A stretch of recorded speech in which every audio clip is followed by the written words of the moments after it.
Akili ya Fedha, badili maisha kutoka chini hadi juu.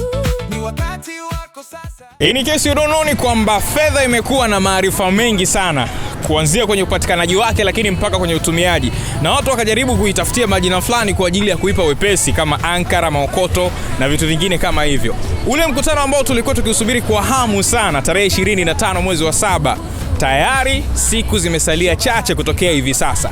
Akili ya Fedha, na hapa nipo kwenye jengo la Pap Tower, jengo ambalo mkutano huo utafanyika. Kumbuka tu kwamba Mheshimiwa Profesa Jodevi ndiye ambaye atatufundisha jambo hili. Akiwa yeye tayari amekwisha kufanikiwa, tuna kila sababu ya kujifunza kutokea kwake. Hauwezi kuhudhuria bila kujisajili. Je, umekwisha kujisajili? Nikukumbushe, ni siku chache kutokea hivi sasa. Niko na timu ya wenzangu ambao moja kwa moja tupo kwa ajili ya kukuonyesha pia mazingira ya jengo lenyewe husika. Karibu. Na hapa ndipo sehemu ambapo mkutano wa Akili ya Fedha unafanyika siku ya tarehe 25 mwezi wa 7 mwaka 2026. Nabii mkuu Mheshimiwa Profesa Jodevi, mstahiki meya wa Amani, ni mtumishi wa Mungu wa kwanza kufanya mkutano wa Akili ya Fedha mahali hapa. Hivyo tunawakaribisha sana. Karibu ujione. Niko katika eneo la mapokezi ambapo kumbuka hapa ndio utafanyika ule mkutano wa Akili ya Fedha.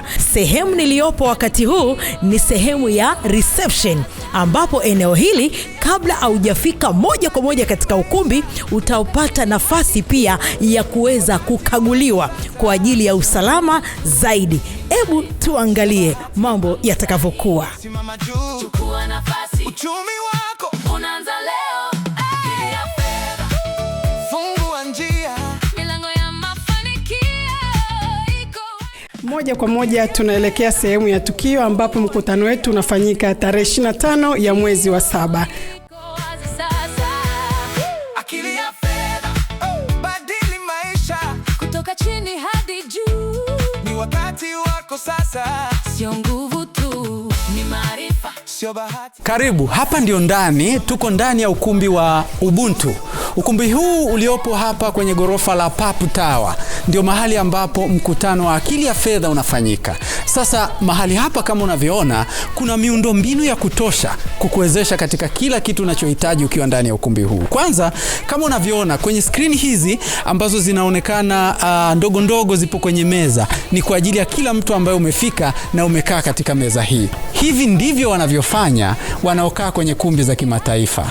Hii ni conference ya Akili ya Fedha. Usipange kukosa.